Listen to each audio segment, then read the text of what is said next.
성도 여러분 안녕하십니까? 재림의 나팔소리, 예수님이 다시 오신다는 좋은 복된 소식, 여러분 앞에 또 이 말씀을 나팔소리란 말씀으로, 서곡이란 말씀으로 10번째 여러분들을 뵙게 됐습니다. 네, 저는 지난 시간까지 여러분들과 같이 이 마지막 시대에 특별히 주님께서 말씀하신 시기에 관한, 때에 관한 문제를 가지고 여러분들과 같이 말씀을 나눴습니다. 그래서 재림의 시기에 가장 많은 관심들이 성도님들에게 있고 또 세상의 사람들도 가지고 있기 때문에 그 문제를 가지고 여러분들과 같이 다뤄보는 시간을 가졌습니다. 그래서 여러 이야기들을 나누는 가운데 특별히 징조와 시기에 관한 이야기들을 통해서 저는 이제 지금 우리들이 주님은 그 날과 그 시를 모른다고 하시고 정하지도 말라 하셨지만 정하지 말라는 말씀은 아니죠. 모른다 하셨다. 이 말은 곧 우리들이 정해서는 안 된다는 것이죠. 그러나 어둠의 세력은 이 지구촌의 모든 역사를 마지막 하나님을 대적하기 위해서 주관하는 어둠의 주권자인 사단은 인간 지상 제리자를 통해서 지난 2015년 70자 유엔 총회를 통해서 이 2030 어젠다라고 하는 매우 중요한 이런 그 지구를 보살피는 그런 의제를 내놓으면서 이것이 지구촌이 이루어야 될 수건 사업이라는 걸 이야기하면서 2015년부터 2030년까지 이렇게 그 일정을 정해놓고 이 일을 진행하고 추진한다고 하는 걸 말씀드렸습니다.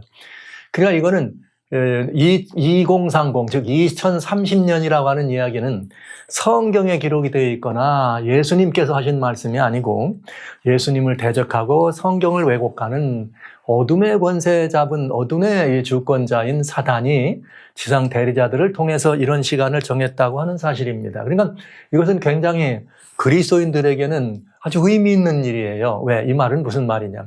사단이 이 시간을 정한 이 시간이란 뭘 말하는 거예요? 사단이 이 지구촌의 최고의 주권을 확보하고 최고의 주권자 자리에 앉겠다고 하는 바로 그 얘기 아닙니까? 그러니까 성경에서 지금까지 얘기하고 말씀하셨던 여러 가지 이유 가운데 짐승의 우상이 서게 되고 짐승의 표를 강조하게 되는 그 일은 결국 사단을 경배하기 위한 일이었죠. 그러니까 여기 이 말씀은 사단이 경배받기를 원하는 목표점을 2030년을 잡았다 하면은 이제 이 안에 많은 일들이 무수히 많은 일들이 일어날 것을 우리는 예측할 수가 있겠습니다. 물론 하나님께서 이 일에 주관하셔서 막으시면 더디 갈 것이요. 또 주님께서 이런 어둠의 주권자의 모든 권세들을 그냥 허락하시면 이거보다도 빨리도 될 수 있지 않을까 하는 그런 정말 매우 중요한 그런 시간들을 우리는 보면서 결론적으로 여러분들에게 그런 굉장히 중요한 사건에 말하자면 이슈가 될 수 있는, 말하자면 이런 일을 끌어갈 수 있는 매우 중요한 공동체, 지구촌 공동체적인 공동의 관심사, 공동의 선을 이루기 위한 공동의 관심사를 기록한 내용이 바로 라우다도 시였다. 그래서 프란시스코 교황 바티칸의 총수가 이렇게 만들어낸 라우다도 시라고 하는 이 가르침 속에 있는 내용들이 있다는 것과 그것을 미국은 그린 뉴딜 혹은 그린 플랜이라고 하는 말씀으로 진행해 나가는 과정에 있음을 우리가 보았다. 이 말은 2030년까지 이루어져야 될 그 모든 일을 이루어가는 그 매우 중요한 과정 속에 어떤 계획과 어떤 방법으로 이 일이 이루어질 것인가 하는 것을 우리들에게 직접 혹은 간접적으로 보여주는 내용이 될 수 있겠다는 걸 말씀드렸습니다. 그래서 대단히 위험한 시간을 지금 우리는 보내고 있다. 2030년이라면 지금으로부터는 8년 남은 것이고 그동안 지나간 또한 7년 동안에도 이 일은 여러 가지 일들을 다양하게 진행해 왔었다는 것을 말씀을 드렸습니다. 그래서 금년에 에브라믹 패밀리 하우스라고 하는 그야말로 세계교회죠. 제국교회가 탄생하는 이 일을 저희들은 눈여겨봐야 된다는 것과 리스본에서 내년에 있어야 될 세계 청년의 날 행사는 이 라우다도시라고 하는 이 가르침이 우리 역사상 마지막 시대를 장악해 나가는 이 모든 지구촌 공동체 안에서 수행되고 추진되고 지금 우리 겉으로 드러나거나 드러나지 않았거나 여러 다양한 물결들을 통해서 추진되고 수행되고 있는 매우 중요한 이슈라고 하는 것을 우리가 알면서 바로 이 세계 청년 대회는 그런 이슈가 범세계적인 관심사여 범세계적인 확산의 그런 그 시발점이 될 수 있다. 이렇게 될 경우에는 지금까지 2020년도에 글로벌 팩트라고 하는 지구촌이 그야말로 모두가 다 합동돼서 하나의 이런 그 의미 있는 일, 하나의 가치 있는 일에 합동하자고 하는 그런 일에 세계 지도자들이 함께 할 수 있는 글로벌 팩트가 될 수 있다. 그렇게 되면 우리는 이런 것들을 통해서 세계가 이런 그 통합이라고 하는 한 거대한 그런 그 지구촌 통합이라고 하는 거대한 이슈를 눈에 목격하게 된다. 이런 말씀을 드렸습니다. 그러니까 이것은 아주 중요한 일이다. 시간적으로도 상당히 이미 정해진 시간이고 하나님의 성경의 말씀이 아니라 결국은 하나님을 대적하는 일들을 위해서 어둠이 주장한 그 시간들이었다는 걸 여러분에게 말씀을 드렸습니다. 그래서 이 말씀을 드렸더니 여러분들이 뭐 댓글은 뭐 그리 많지는 않았습니다만은 댓글이나 또 제 메일이나 아니면 또 이렇게 이 카폰을 통해서 이 문제에 대해서 이구동성으로 갖는 질문이 있었습니다. 그건 무엇인가 하면은 세계 단일 정부라고 하는 것이었습니다. 그래서 저는 세계 단일 정부라고 하는 것은 성경이 허락하지 않았기 때문에 이루어질 수 없다.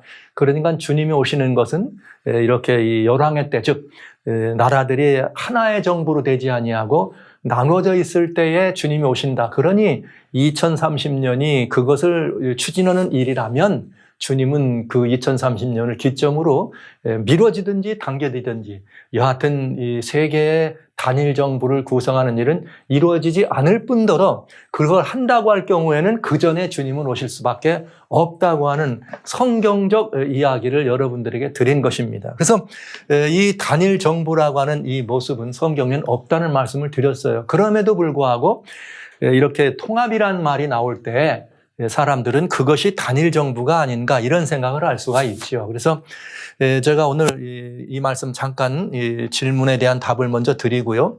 이 계시록에 말씀하시는 이 통합은 단일 정부인가 아니면 종교와 정치의 연합을 말하는 정교일치의 사건인가를 여러분에게 말씀드리면서 아주 중요한 그 시점을 다시 한번 러시아와 우크라이나의 이런 그 전쟁을 중심으로 해서 답을 여러분에게 드려보도록 하겠습니다. 그런데 이 말씀의 답을 드리기 전에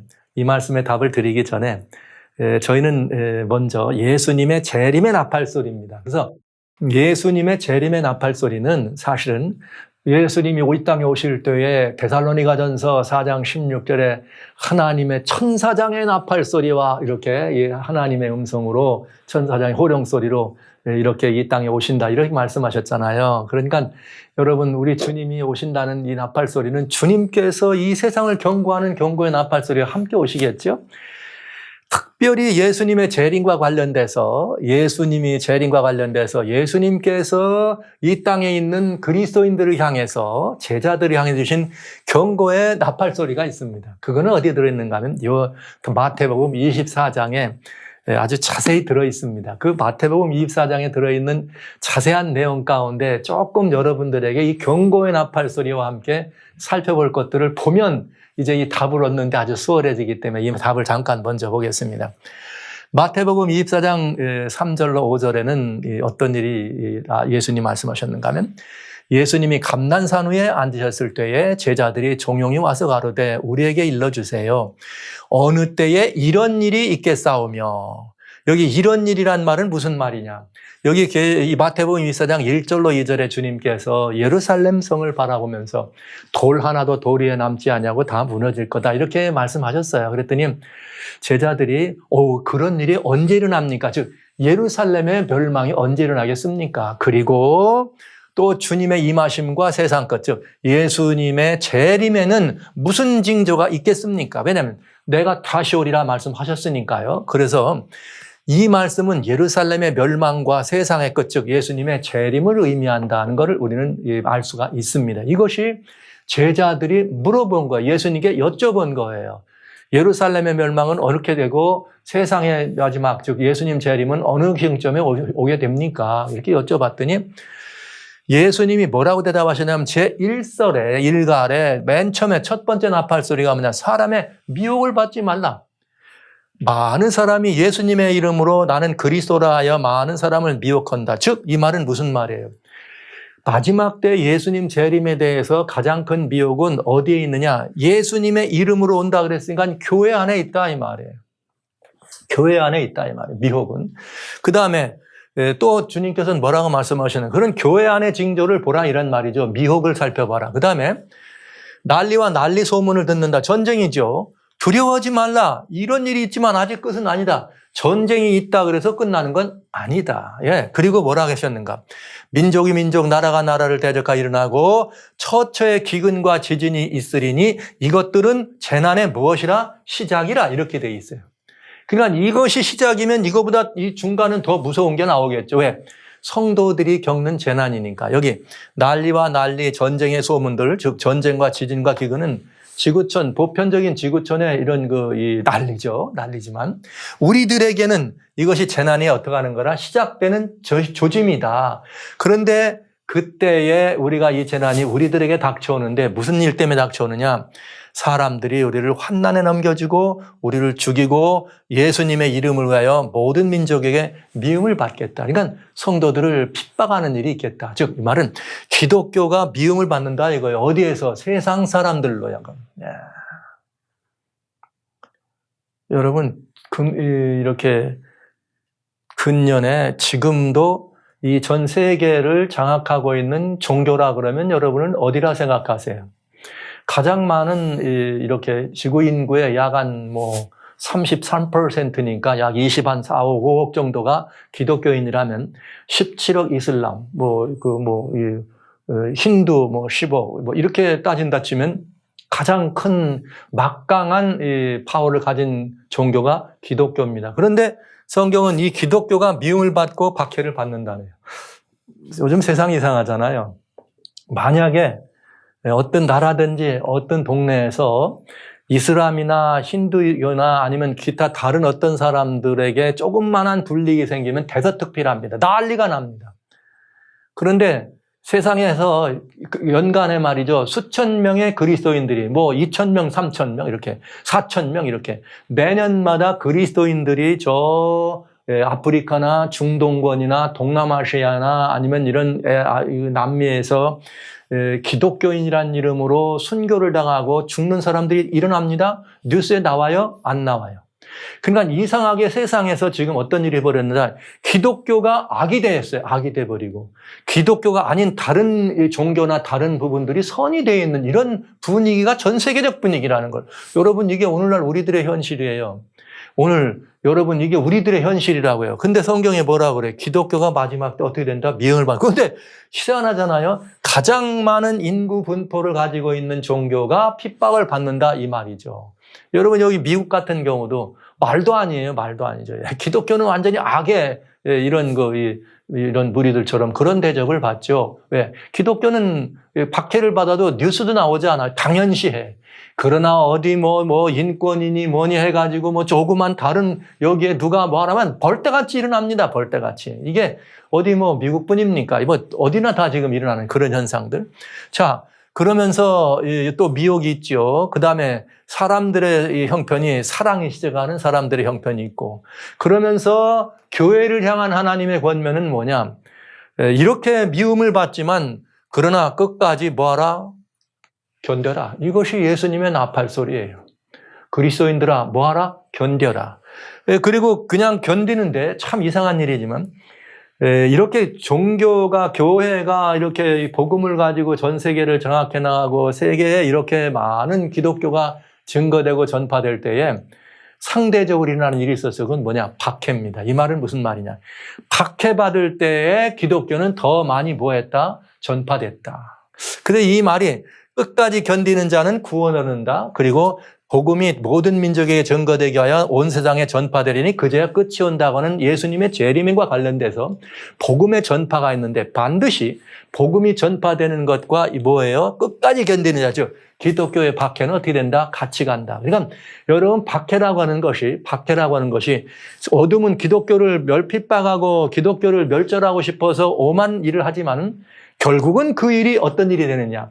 복음이 땅끝까지 전파되는 이유가 된다는 것을 우리는 알 수가 있는 것이죠. 여기에 우리 성도님들이 굉장히 중요한 의미 있는 의미를 가지고 깨달음을 가지고 이 말씀을 살펴보시기를 바랍니다. 기독교는 박해 때 더 많이 부흥하고 번성했습니다. 모든 이런 어떤 것보다도 특별히 기독교는 그런 과거의 역사로 있었다는 사실을 우리는 잘 알고 있습니다. 잘 알고 있습니다. 여러분, 이 예수님 십자가 이후에 로마의 그 엄청난 기독교의 박해 그때 오히려 기독교는 로마 제국 내에 수백만의 사람이 있었습니다. 그때 뭐 공식 비공식적인 이야기지만 약 한 500여만 명 정도의 그리스도인이 있었다 그래요. 로마 시대. 여러분 그런가 하면 또 교회가 말이죠. 정결하게 되기 위해서 이 타락한 중세 교회에서 새로운 종교 개혁을 일으켜서 종교 개혁자들이 박해받을 때 그 박해받을 때 또 개신교회가 어떤 일이 벌어져요? 막 그저 17세기, 18세기 들어가지고 전 세계를 복음으로 이렇게 막 터져가는 복음주의 운동이 금세기까지는 났잖아요. 뭘 통해서? 박해를 통해서. 대단한 역사를 우리는 볼 수 있어요. 그러면서 기독교에 대한 또 다른 이런 이야기는 뭐냐? 그러므로 이런 모든 것들을 들으면 너희는 선지자 다니엘의 말한 바 멸망에 가증한 것이 거룩한 것에 선 것을 보거든 뭐하라? 깨달으라는 거죠. 그러니까 하나님의 백성들은 무슨 소리를 들어야 되느냐? 예수님께서 깨달으라, 살피라는 말씀을 들어야 되는 거예요. 보고도 깨닫지 못하면 이렇게 금소와 같은 존재라는 거. 그러면서 그때 마지막으로 주님은 말씀하시기를 견뎌라, 전파하라, 그리고 깨달으라, 그리고 도망하라. 이것이 예수님의 나팔소리였습니다. 이거는 우리가 뭐 옳다 그르다 말할 수 있는 것도 아니고 좋다 나쁘다 말할 수 있는 것도 아니고 우리 주님께서 우리 그리스도인들이 향해 주신 굉장히 중요한 이정표요. 굉장히 중요한 나팔입니다. 세상은 이것이 경고의 나팔이죠. 그러나 그리스도인들에게는 무슨 경고가 되는 거예요? 깨어라, 준비하라, 살피라, 이런 이 주님의 경고의 나팔이 되는 것을 알 수가 있어요. 이것을 조금 이렇게 살펴보면 어떤 일이 되느냐.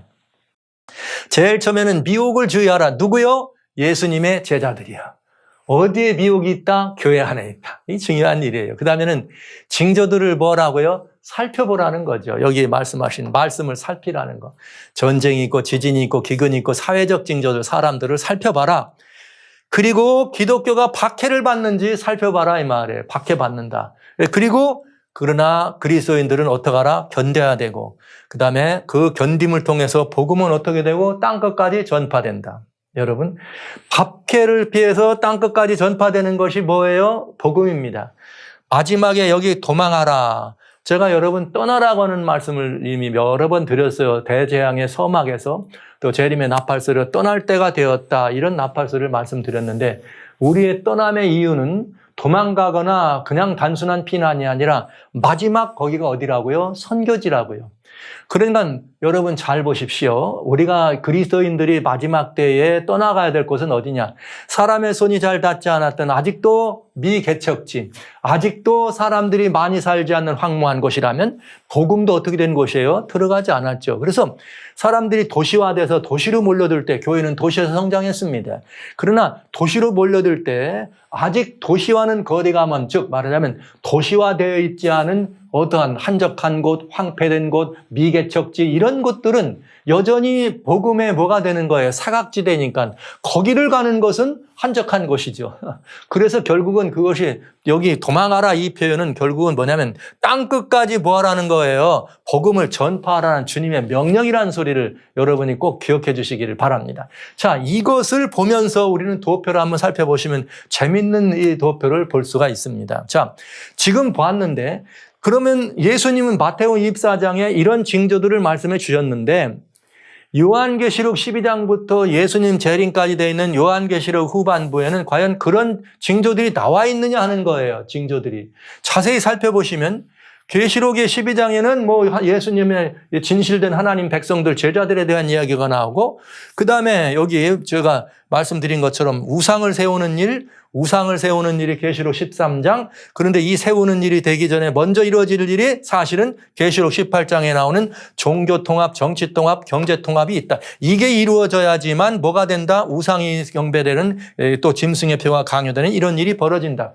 그리고 나서 이 일이 이루어져야지만 재앙이 떨어진다. 근데 재앙을 보니까 거기 뭐 전 지구적 이런 재앙이 떨어집니다. 뭐 엄청난 재앙들이 물이 피로 변하는 재앙이고 뭐 이렇게 막 독하고 헌데 재앙이 있는데 마태복음 24장에 나오는 재앙은 나오지 않죠, 잘. 참 이상하지 않아요? 그럼 왜 그런가? 여기 잘 보시면 우리는 굉장히 중요한 사실 하나 알 수가 있습니다. 지금은 역사의 마지막 정점에서 바라보는 역사의 마지막 시기인데 예수님의 재림의 징조가 좀 더 분명하게 확산돼 가지고 여기에 적용되는데 어떻게 적용됐는가? 마태복음 24장에 이렇게 되네요. 여기 세계 정치 경제라고 하는 것이 통합됐다. 계시록 18장을 보면은 뭐가 되어 있느냐면 큰 성 바벨론이요. 바벨론이 무슨 일을 하냐면 귀신에 모이는 곳이요. 각종 더러운 영들이 모이는 곳이요. 각종 더러운 새들이 모이는 곳. 즉 종교적인 연합, 영적인 연합이 제1처에 나와. 그런데 그러면서 다음 말이 뭐라고 나오는가 하면 지난 시간에 잠깐 말씀드렸습니다만 왕들이 이 음녀 바벨론과 더불어 뭘 했다고 주님은 말씀하셨는가 하면 음행을 했다. 즉 뭘로 음행을 했느냐? 이 음행의 진노의 포도주에 취했더라 이거예요. 왕들이. 그러니까 이 말은 무슨 말이냐면 나라들이 어떤 일이 된 거예요? 이 영적으로 통합된 여기서 가르치는 사상과 사고에 모든 나라들이 다 하나 돼줬다 이 말이죠. 그리고 경제적으로 땅의 상고들이 경영인들이 기업인들이 어떤 일을 하더라? 그 음녀와 행음을 하더라 이렇게 돼 있어요. 그러니까 이 말은 무슨 말이냐? 이 말은 무슨 말이냐? 분명히 세계의 어둠이 자기의 주권을 확보하고 최고의 자리를 차지하기 위해서는 이 모든 것들이 통합돼야 되는데 이 통합은 삼중의 통합이다 이거예요. 그럼 무엇으로 통합이 되느냐? 무엇으로? 여러분 보시기 어때요? 전쟁으로? 3차 전쟁 소위 말하는. 그래서 다 때려 부시고 3차 전쟁이 만약에 역사의 한경점에서 모든 나라를 다 때려버리고 지구를 멸망케 하는 것이라면 그런 일은 있다 없다? 없다. 왜? 사람의 손으로 지구는 멸망하지 않으니까요. 그러면 전쟁으로 이런 일이 벌어지는가? 전쟁으로 통합을 한다 그럴 것 같으면 나라서 다 한 나라가 제일 센 나라가 모든 세계를 통합하면 되지 않겠어요? 그러나 그런 일은 일어날 수 없다는 거죠. 그러면 이 통합이라는 게 뭐로 통합되느냐? 첫째, 영적으로 통합되더라 이거예요. 종교적으로. 그것이 바로 뭐예요? 에이브라함 패밀리 하우스라고 하는 것입니다. 금년 2022년 10월에 이루어질 아부다비에서 이루어질 이 크리슬람 처치의 탄생이라 이 말입니다. 그러면 전 세계가 무엇으로 영적으로 즉 하나님이 계시거나 하나님이 안 계시거나 상관없어. 무조건 다 귀신들이 모이는 모든 종교들이 더러운 영들이 모이고 더러운 가르침들이 모이는 거로 영적으로 뭐 한다는 거예요? 통합된다는 거죠. 그러면 그 영적인 통합을 주관하는 게 누가예요? 음녀가 중심된다 이거죠. 음녀가 중심이 돼서 음녀를 따라가기를 원하도록 정치가 합동되게 돼서 즉 정치와 종교가 어떻게 되더라? 하나 되더라 이거죠. 그러면서 그 음녀는 누가 대신 그 음녀의 자리를 차지했다? 지금 전 세계를 얘기하고 있는 바티칸의 이 중심이 그런 일이 일어나겠다. 그러니까 전쟁으로 통합은 되지 않는다 이런 말이죠. 전쟁으로. 그러면 전쟁으로 통합되지 않으려면 어떻게 될 거예요? 사람들은 이렇게 얘기하겠죠. 오늘날 기후변화. climate change 이런 걸로 세계가 어떻게 되는 거예요? 195개 나라가 벌써 이미 하나에 쌓인 도입니다. 자, 인권이란 이름으로 빈곤퇴치라고 하는 명분이 너무나 근사하고 명분이 너무나 그럴싸한 일이죠. 아무도 반대할 수 없어요. 전 세계 어디든지 강한 나라, 약한 나라, 잘 사는 나라, 못 사는 나라 어디든지 반대할 이유가 없죠. 그렇게 해서 뭘 가져오자? 세계 평화를 가져오자. 그런데 이 세계 평화를 가져오는데 세계의 평화는 맨 처음 뭐의 평화예요? 종교 간의 평화. 그래서 재작년 2020년 10월 20일에 세계 종교 간의 글로벌 팩트에 모여서 평화 선언을 한 것입니다. 종교가 평화 선언을 하면 뭐가 되는 거예요, 여러분? 종교가 평화 선언하면 여러분 그 다음에 오는 건 뭐예요? 뭐겠어요, 여러분? 정치 통합이 되겠죠. 정치끼리 서로 싸우지 말. 그런데 일단은 먼저 뭐가 됐다고요? 그런 일이 했다. 그런데 이 가르침이 바로 이 기후변화다, 인권이다, 빈곤대치다. 그래서 세계를 평화로 하나로 만들자고 하는 가르침이 바로 무슨 가르침이다? 라우다도시다. 네. 이제 그러면 여러분 답을 얻으신 거예요. 세계가 통합되는 거는 나라들이 막 전쟁이나 아니면 완력으로 인해 가지고 다 통일돼 가지고 단일 통일제국, 단일 정부가 들어서는 그런 의미가 아니고 종교적인 파워로 인해서 바티칸이라고 하는 가장 강력한 이 세계 종교의 이 수장을 차지하고 있는 그 이름으로 인해서 라우다도 시의 정신과 사상으로 무장해서 이런 모든 것들을 중심으로 해 긴권이나 빈곤 대치나 세계 평화를 위해서 이 일을 이뤄가자 하는 것입니다. 그러니까 단일 정부라고 하는 말은 하나의 통치 시스템으로 돼서 법전도 하나요, 화폐도 하나요, 뭐 이렇게 이 세계 군대가 있든지, 그럼 뭐 세계가 군대가 무슨 필요 있어요? 하나 되면 평화가 되면 누구를 대적하는 군대가 될까? 그게 바로 여기 나오는 아마겟돈 전쟁이겠죠. 세계. 자, 그러니까 여러분, 이것은 굉장히 절묘한 이야기지만 세계 단일 정부를 말하는 것이 아니다. 그래서 제가 여러분 금년 2월 24일 날 러시아가 우크라이나를 침공해 들어온 사건은 이건 보통 사건이 아니란 말씀을 드린 것이에요. 제가 한 인간, 한 인물, 한 사람, 푸틴이 한 그 일은 여기 사내립의 예를 든 것 같이 푸틴은 이제 그 마지막이다. 푸틴은 이제 그 모든 것들을 잃어버릴 뿐만 아니라 그는 무수히 많은 인명을 살상한 그 모든 것을 책임져야 될 일이 있다. 하나님의 손길이 절대로 그냥 넘어가지 않을 것이다. 저는 분명히 말씀드렸습니다. 그리고 러시아가 우크라이나를 침공해 들어온 것은 바로 이 마지막 예언에 있어서 예수님 재림의 나팔 소리와 같다. 그 이유는 방금 전에 말씀드렸던 바로 이런 일을 이뤄가는데 이미 작년 21년 그래스고우에서 COP26라고 하는 환경의 일을 이루면서 세계를 기후변화를 통해서 하나로 만드는 일이 195개 나라가 다 그 일을 하자고 모여서 하는 그 일에 하치 탄소 중립 정책을 얘기할 때 누가요? 러시아나 중국이나 여기 인도와 같은 이런 나라들이 거기에 반기를 들은 거죠.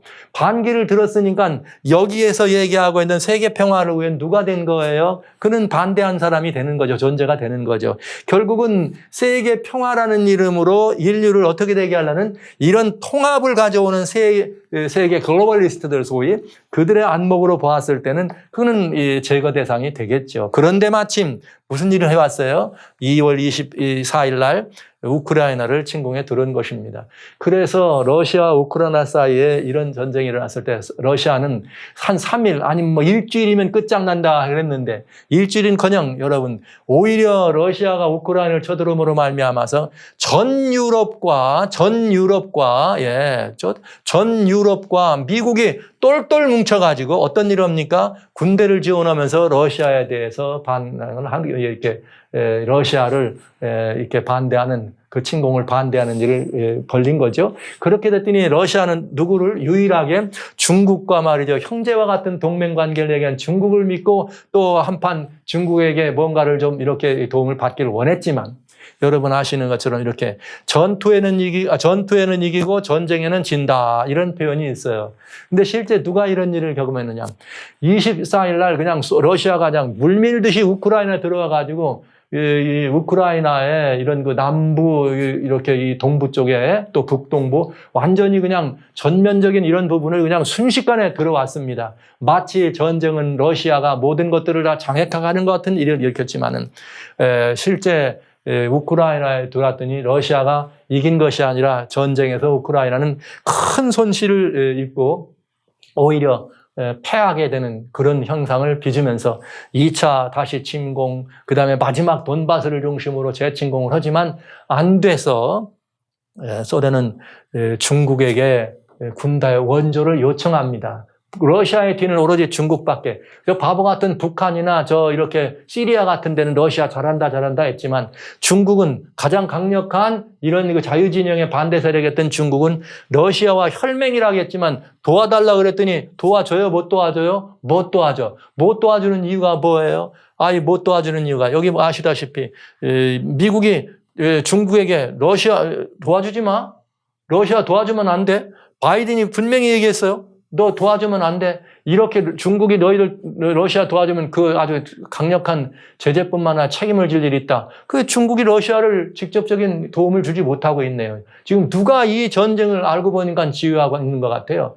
그랬더니 러시아에서는 말이죠. 이 핵무장한 그 핵 단추를 가지고 지금 손에서 주물락주물락하면서 어떻게 할까? 이게 핵전쟁을 이렇게 핵무기를 쓰겠다. 그랬더니 이번엔 누가 등장하느냐? 여기 여러분 아시는 것처럼 지난 부활절 행사 때 바티칸 방송입니다. 파파란시스는 뭐예요? 핵전쟁에 혹시라도 일어날 수 있는 핵전쟁에 대해서 경고하죠. 그러면서 그 엄청나게 많은 이렇게 그 베드로 광장에 모인 청중인 그 앞에서 교황은 세계 평화를 이야기하고 러시아 부활절 기념 행사에서 평화를 얘기하고 핵전쟁의 위험성을 경고하면서 러시아와 우크라이나 간의 평화하라는 그런 메시지를 던집니다. 바로 누가 끝나거나 누가 이 우크라이나를 방문해요? 미국의 바이든 대통령은 이 바르샤바 조약기구 지난번에 갈 때 거기 다 이렇게 봤지만은 낸시 펠로시라고 하는 하원 의장이 거의 지금 그야말로 실권자와 같은 하원 의장이 직접 우크라이나를 방문해서 키우에 전쟁 중에 있는 키우에 가서 옆에 건물에는 말이야 미사일이 떨어지는 한이 있더라도 가서 젤렌스키 대통령을 만나고 그 다음에는 미국의 국무장관과 앤토니 블링컨이라고 하는 국무장관뿐만 아니라 블링컨 또 여기 국방부 장관까지 또 방문하면서 지금 러시아가 힘을 잃고 있으니까 조금만 버티면 된다. 막 이런 힘을 주면서 미국의 압도적인 지원으로 여러분들 지원하겠다. 지난주입니다. 바로 이번 주에 다시 한번 바티칸을 통해서 아예 직접 하나님의 이름으로 뭐하라? 그런 학살을 금지하라, 중지하라. 프란치스코 교황이 러시아에게 전쟁을 멈출 것을 어떡합니까? 하지 말라고. 스탑하죠. 이렇게 이 전쟁 그만, 그 대대적인 그런 학살하지 말라. 이런 명령을 하는 거죠. 여기 다른 말 없습니다. 그냥 stop this massacre. 그러니까 그냥 더 이상 학살하지 말라. 러시아에게 경고하는 것을 우리는 봅니다. 마리우폴이라고 하는 그 지금 마지막 거기 그저 굉장히 많은 지금 이 사상자를 발생시키고 있는 아주 처참하게 망가진 그 도시에서 5월 9일 날 원래는 러시아가 뭐 한대요? 전승기념, 독일과의 전쟁을 이긴 전승절 행사를 하겠다고 푸틴이 그렇게 했더니 그만 막 마리아폴 거기에 안에 있는 또 무슨 아조프, 제철소 여기 그냥 완전히 개미새끼 한 마리 못 나가게 하겠다고 하고 거기다 대고 막 집중 포화를 하고 이제 마지막으로 전면전뿐만 아니라 핵을 쓴다고 하니까 바티칸의 경고는 뭐예요? 러시아 전쟁 중단하라. 핵 위험하다 하지 마. 이게 세계 최고의 영적 지도자의 뭐예요? 명령입니다. 하지 말라. 그래서 여러분 그랬더니 이제 러시아가 하는 게 뭐예요? 폴란드와 여기에 있는 그 불가리아에 있는 뭘 하는 거예요? 기름 가스관 막겠다고 막았습니다. 이거 막으니까 기름이 안 들어가면 유럽이 지금 난리가 났죠. 유럽은 지금 이거 러시아 가스 안 나오면 어떡하나 했더니 바로 EU에서 어떡합니까? 바로 모여가지고 여섯 번째 러시아를 향한 제재예요. 뭘 제재했느냐? 오케이. 우리 지금 러시아에서 기름 받지 마. 가스, 천연가스 받지 마. 안 받는 대신 우리 EU에 있는 여기 당신들 나라들 이거 없으면 안 되는 나라들 우리가 서로 도와주면서 우리가 서로 나눠 쓸 거야. 그렇게 얘기하고 그다음에 루블화로 러시아에서 기름 받는 거 러시아는 달러를 못 쓰게 하니까 루블로 지불해라. 그랬더니 no, 루블로 지불 안 하겠다. 이렇게 결의를 하게 됩니다. 여섯 번째 강력한 제재를 이번 주에 한 거죠. 자, 이제는 더 이상 러시아의 기름이나 더 이상 러시아 은행 이제 끝나는 거예요. 러시아 완전히 어려움 가운데 들어가게 됐죠. 그래서 심지어 거기 러시아에서 기름 받는 나라들 향해서 우리가 서로 나눠 쏟고 막 이렇게 하면서 대체 이렇게 이 의논을 하게 된 것입니다. 그 바람에 무슨 일이 벌어졌어요? 한국도 이렇게 천연가스, 카타르에서 가지고 오는 천연가스의 일부 LNG선으로 되는 다섯 척 정도 분량의 LNG를 유럽에 양도한답니다. 이 LNG선 5척 분량의 이 천연가스를 유럽으로 보낸대요. 그런데 잘 보세요. 우리나라가 먼저 말하기 전에 어디가 먼저 얘기해요? 워싱턴. 누구의 입김이에요? 지금 워싱턴에서 이렇게 좀 하라 그러면 일본도 한국도 어떻게 해요? 어쩔 수 없이 이 일을 진행하고 있다 이 말이죠. 여러분. 그러면 이제 우리는 따져봐야 돼요. 러시아는 지금 무슨 일이 벌어졌는가? 이 외국 은행을 통해서 이게 부채 상환돼야 되는데 갚을 길이 없어. 달러를 쓸 수가 없으니까요. 돈이 많이 있어도 달러를 쓸 수가 없고, 그래서 지금 여기 6억 4,900만 불가량의 이런 채권, 이런 걸 지불을 해줘야 되는데, 이거 이자만 해도 여기 얼마가 되느냐면은 1억 1,700만 불 이번 5월 초에 나가야 됩니다. 근데 이거 만약 못 나가게 되면 러시아가 부도나는 거죠. 러시아가 만약에 부도가 난다면 러시아는 어떻게 될까요? 지금 이런 그 상황에 처해 있습니다. 그럼 우리는 여기서 뭘 보면 알 수 있나? 자, 우크라이나 러시아 전쟁의 주역이 보니까 러시아가 우크라이나를 공격해 들어갔는데 어디가 지금 가장 강력한 연합이 구성됐어요? 러시아 바람에 바티칸과 미국과 EU가 완전히 똘똘 뭉쳐가지고 지금 여기에 무슨 뭐 한국이나 미국은 일본은 여기 미국에 속한 것이고 중국도 어쩔 줄 모르고 지금 절절 매고 있고요. 뭐 누가 뭐라 그래도 절절 매고 있고요. 자, 어떻게 중국이 바티칸이나 미국 말을 들을까요? 러시아 말을 들을까요? 지금 부도 직전에는 러시아 말 들어요? 안 듣겠죠. 그러면 여러분 뭘 말하고 있는 거예요?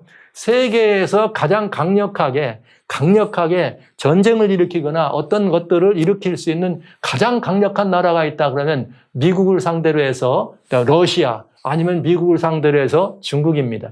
그런데 이번 기회에 러시아가 완전히 그냥 모든 힘을 잃어버리고 없어지면 중국도 힘을 못 쓰겠죠? 중국도 힘을 못 쓰고, 뭐 북한이나 이란 이런 데는 뭐 그렇게 크게 이런 이 전쟁의 결과에 따라 더 완전히 말할 것도 없이 이런 이 모든 상황이 종결되는 걸 우리는 알 수가 있죠. 이렇게 되면 전쟁을 통해서 세계가 이렇게 하나의 정부로 탄생하는 그런 일이 아니라 뭘 통해서 된다? 네, 여기 이렇게 우리는 영적인 최고 지도자의 말에 따라서 움직이고 있는 미국과 EU를 중심으로 이런 일이 벌어진다는 걸 알 수가 있다는 거죠. 이건 계시록의 성취입니다. 뭘 보면 알 수 있나? 따보세요. 여러 번 말씀드렸어요. 이미 짐승과 우상에 경배하는 일이 벌어지면은 7재앙을 하나님이 7재앙 내리신다 그랬다. 근데 7재앙 가운데 일어난 일 가운데 무슨 일이 있느냐? 거기에 음녀, 바벨론인이 멸망하는 사건이 벌어진다. 그리고 그들이 합동해서 예수님, 어린 양 오시는 예수님을 대적하는 일이 벌어진다. 근데 그 대적하는 주인공들의 모습을 성경은 이렇게 얘기했다고요. 7대접을 가진 7천사 중 하나가 와서 말하는데 뭐라 그랬느냐?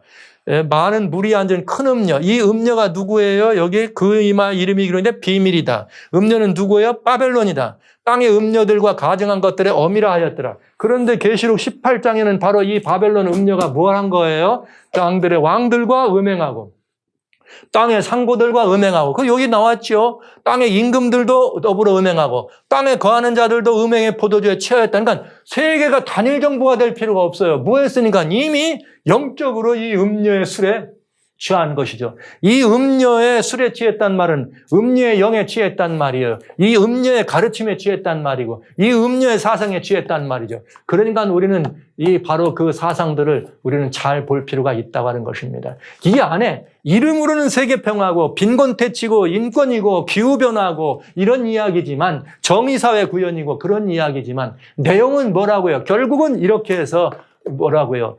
모든 정치적인 리더십이나 경제 리더십을 종교가 이렇게 뒤집어서 신유로 삼아서 모든 것들을 한물로 끌어가자고 하는 그래서 결국은 우상으로 경배하게 하는 정치적인 이야기죠.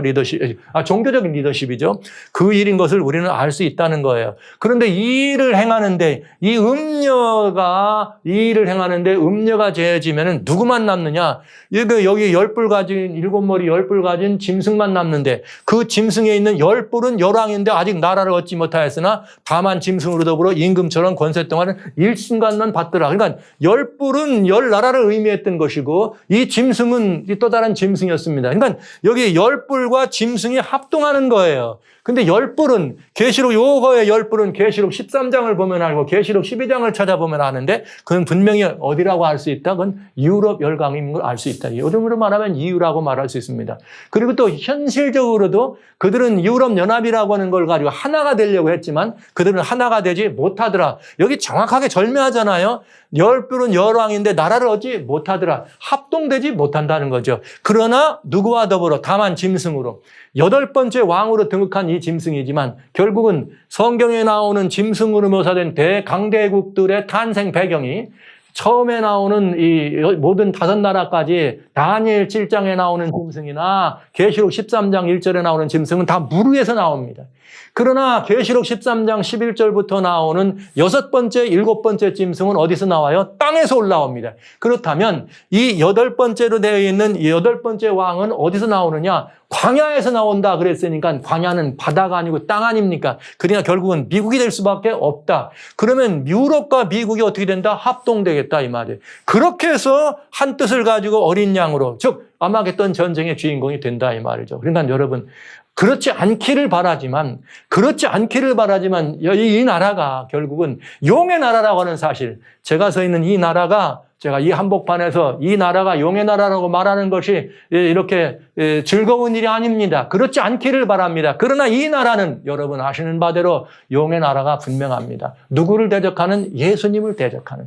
자, 이런 나라가 마치 이렇게 다시 삼중의 합동을 가져오는 걸 보았으니까 러시아는 이번 기회에 어떻게 되는 거예요? 완전히 그 세력을 잃어버리는 일이 벌어지기 때문에 결국은 이 사건이 어떻게 되는 거예요? 매우 가까웠다. 우리는 알 수 있다 이거죠. 너무나 가깝게 이 사건이 가까워왔다. 이미 이런 일들을 위해서 세계 영적 통합을 위해서 거꾸로운 그런 짐승이죠. 거꾸로운 나라들은 다 제거되고 오로지 이와 미국만을 중심으로 해서 종교의 신여 노릇을 해가는 이런 그 바티칸의 앞장서는 그런 문제들을 우리는 보고 있다. 이렇게 말씀을 분명하게 드릴 수가 있겠습니다. 그러면 이제 우리는 뭘 해야 됩니까? 예수님께서 말씀하신 경고를 들어야 안 되겠습니까? 그 경고라는 건 아까 보신 것처럼 미혹을 주의하고 징조들을 살피고 교회가 박해당한 것을 보고 견뎌야 되고 전파하는 이런 모든 것들을 우리는 살펴야 된다는 거죠. 이것이 그리스도인들이 들어야 될 매우 중요한 나팔소리라 하는 이야기입니다. 그러면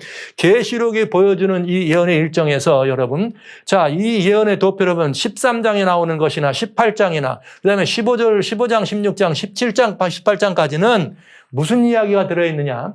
하나님을 대적하는 어둠의 세력들, 사단의 지상 대리자들이 무슨 짓을 저지르고 그들을 향해서 하나님이 어떤 재앙의 심판을 내리고 끝내 그들은 어떤 일을 주님을 향해 할 것인가, 그리고 어떤 파멸이 그들 임하는가를 보여줬는가 하면, 이제 재림의 나팔 소리는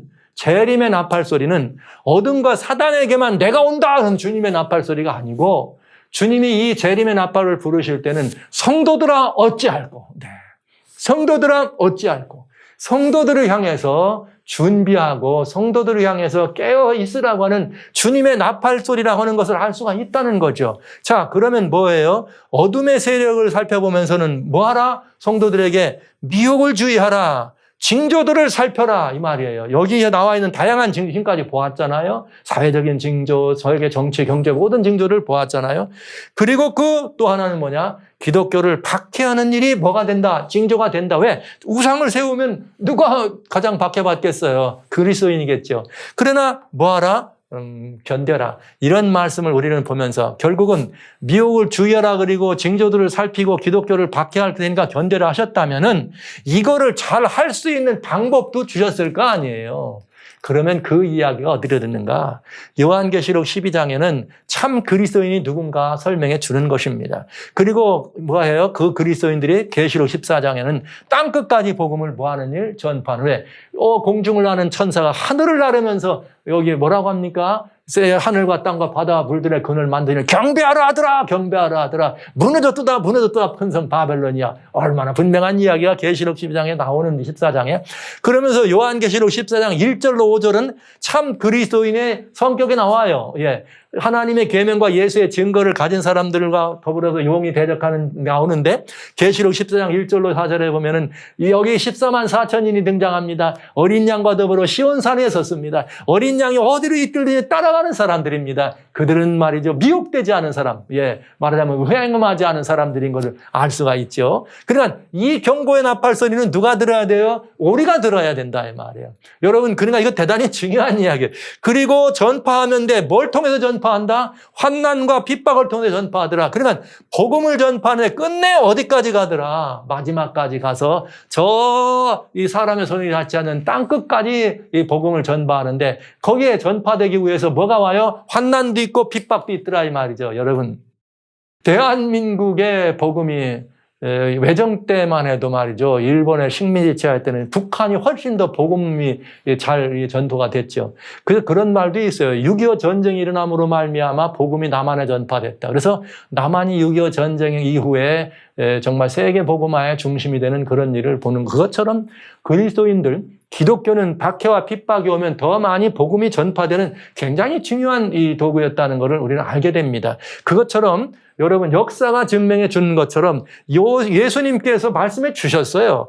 땅 끝까지 복음이 전파돼야지만 그제야 끝이 온다. 근데 그 땅 끝에 가면 누가 있어요? 그리스도인이 있는 거예요. 그리스도인이. 왜? 마지막 어디로 들어갑니까? 그때 유다에 있는 자들은 어디로 가라? 산으로 도망하라. 산에 가는 건 뭐예요? 마지막 선교지라 이 말이죠. 예, 너무나 분명한 이야기를 우리는 알게 되네요. 이런 그 일정표를 가지고 우리는 보는데 이 예수님의 재림과 예수님의 경고를 가지고 이 이야기가 어떻게 우리들의 삶을 통해서 완벽하게 구현될 수 있는지를 좀 마지막으로 한 번 더 살펴보도록 합니다.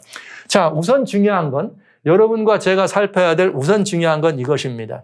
계시록 12장 17절이 시작이라 그랬어요. 마지막 사건은. 그런데 거기 뭐라고 되어 있는가? 용이 여자에게 분노에 돌아가서 그 여자의 남은 자손 곧 하나님의 계명을 지키며 예수의 증거를 가진 자들로 더불어 싸우려고 바다 보레에 섰더라. 여러분 할렐루야. 여기 뭐라고 되어 있느냐?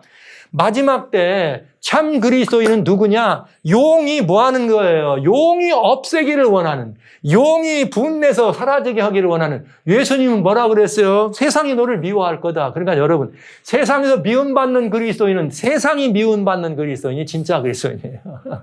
여러분, 그래서 핍박이 있는 거, 그거 너무 그렇게 핍박받는다 그래서 나만 받는 핍박이지 이런 생각하지 마시고, 가정에서든 직장에서든 사회에서든 예수님을 믿는 믿음 때문에 핍박이 있다면 나는 참 그리스도인이다 이렇게 생각하시면 더 은혜가 되겠습니다. 왜냐? 용이 미워하기 때문에 그런 일이 벌어지거든요. 그런데 여러분 보세요. 그 여자의 남은 자손 참된 그리스도는 하나님의 계명을 지키며 예수의 증거를 가진 자라 그랬어요. 여기 하나님의 계명을 지키며 예수의 증거를 가진 자, 기독교죠. 뭐라고 그랬어요? 여기 다 자손이 곧 누구냐? 뭐라고 말했습니까? 여기 기독교라 그랬어요? 천주교라 그랬어요? 개신교라 그랬어요? 루터교라 그랬어요? 장로교라 그랬어요? 침례교라 그랬어요? 안식일교회라 그랬어요? 순복음교회라 그랬어요? 감리교회라 그랬어요? 성결교회라 그랬어요. 여기 뭐라고 되어 있습니까? 무슨 교회라고 하지 않아. 하나님의 계명을 지키며 예수의 증거를 가진 그 사람들이 하나님의 참 백성이에요. 그 사람들이 하나님의 참 진실된 백성이라 이 말이죠. 하나님의 백성들. 진정한 그리스도인은 누구냐? 하나님의 계명과 예수의 증거를 가진 사람입니다. 그래서 이 복음을 땅끝까지 전파하라고 하는 계시록 14장에는 계시록 14장 12절에 성도들의 인내가 여기 있나니 저희는 하나님의 계명과 예수의 믿음을 지키는 자 아니라 이렇게 돼 있는 것입니다. 마지막 하나님의 백성들의 신원 증명을 성경은 이렇게 말한 것이죠. 그러니까 이 시대에 살아가신 성도 여러분, 내가 어느 교회에 소속된 걸 자랑하지 마세요. 내가 어느 교회에 소속된 걸로 안도감을 쉬지 마십시오. 아니, 나는 어느 교회에 있으니까, 나는 훌륭한 우리 교회에 있으니까, 나는 나는 우리 교회, 이러면서 안심하는 건 매우 위험한 것이다. 여러분 확인해 보시기 바랍니다. 하나님의 계명과 예수의 증거를 가진 사람이 참 그리스도인이고, 여러분은 뭘 확인해야 되는가? 나는 하나님의 계명과 예수의 증거를 가졌는가 따져보시기 바랍니다. 따져봐야 합니다. 이건 아주 중요한 것입니다. 지금까지 9번에 걸쳐서 어둠의 권세가 어떤 일을 해왔는지를 집중적으로 말씀을 드렸습니다. 자, 이제 중요한 건 뭐냐? 그 어둠이 뭘 하느냐 아느냐는 사실 그리스도인이 중요하지 않아요. 오늘 내 앞에서 어떤 일이 벌어져도 내가 예수 그리스도와 함께라면 아무 문제 없는 거잖아요. 그러니까 오늘 우리가 더 마음을 쓰고 진짜 관심을 가야 될 것은 내가 참 그리스도인이냐 아니냐는 것입니다. 성경이 이렇게 말했어요. 용이 여자에게 분노에 돌아가서 여자의 남은 자손을 이렇게 없애려고 핍박을 한다. 그러면 그게 다른 말로 말하면 용이 사단이 미워하는 사람이 진짜 하나님 백성이에요. 사단은 그런데 누구를 미워하느냐? 하나님의 계명과 예수의 증거를 가지면 사단이 미워하더라 이 말이죠. 굉장히 중요한 일입니다. 그런데 참 그리스도인은 이 증거를 가졌을 뿐만 아니라 증거를 가졌을 뿐만 아니라 히브리서 9장 28절에 대단히 중요한 말씀을 하셨어요. 이와 같이 그리스도 많은 사람의 죄를 담당하시려고 단번에 들이신 바 되었고 구원에 이르게 하기 위하여 죄와는 상관없이 자기를 바라는 자들에게 두 번째 나타나시리라. 할렐루야. 이건 무슨 말인가? 예수님의 초림은 죄로부터 우리를 구원하시고 오셨다 이 말이에요.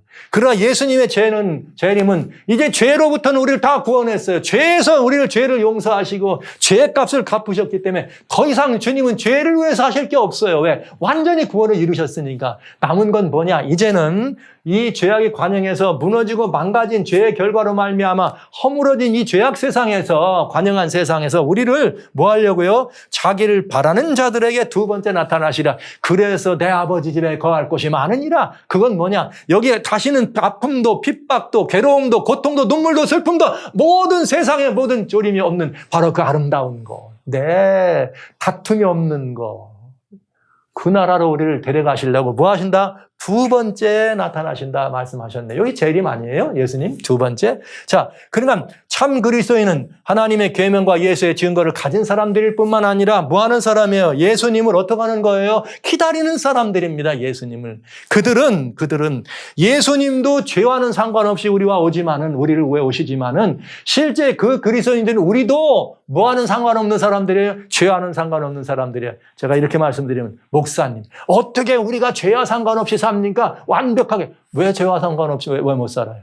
여러분, 우리의 모든 죄값을 예수님이 십자가에서 갚으셨는데. 네. 오늘 죄만이 아니야. 그런 일이죠. 목사님, 그렇지만 어떻게, 내일, 모레, 언제 뒤 다 갚아요? 회개하기 전까지. 아니에요. 인류만이 아니라 이 세상에 존재하는 모든 죄는 영원한 때 전부터 영원한 때 뒤까지 있는 모든 죄값은 창조주이신 예수님께서 돌아가심으로 말미암아 모조리 갚으셨습니다. 다만 이 세상은 오로지 두 부류의 사람만 있을 뿐입니다. 내 죄값을 주님께서 갚고 돌아가 주셨다는 사실을 알고 믿는 사람들과 그 사실을 모르고 거역하고 안 믿는 두 부류의 사람만 있을 뿐입니다. 참으로 불쌍한 사람들이죠. 네. 예수님은 바로 이 말입니다. 예수님을 누가 바라십니까? 주님이 나로에 돌아갔다는 사실을 아는 사람이 예수님을 기다리는 사람 아니에요? 그래서 모든 그리스도인은 바로 재림 성도가 되는 것이에요. 재림 성도는 다, 모든 기독교인은 다 재림 성도가 돼야 된다 이 말입니다. 예수님의 재림을. 그래서 이것이 예수님의 참된 누구다? 재림을 기다리는 사람들이다.